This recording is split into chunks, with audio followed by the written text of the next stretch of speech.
So, how to make this eye reflection in Affinity Photo? Let me show you.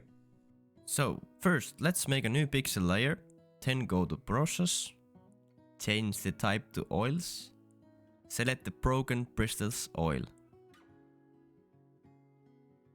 Select the brush tool.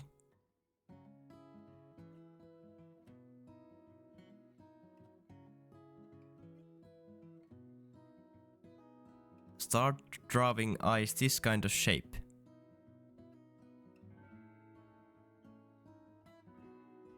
Then change the blending mode to overlay. Decrease opacity.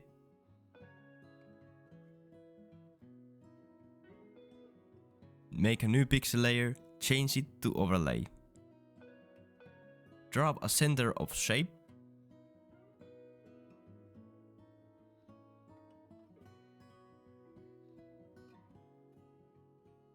Change opacity.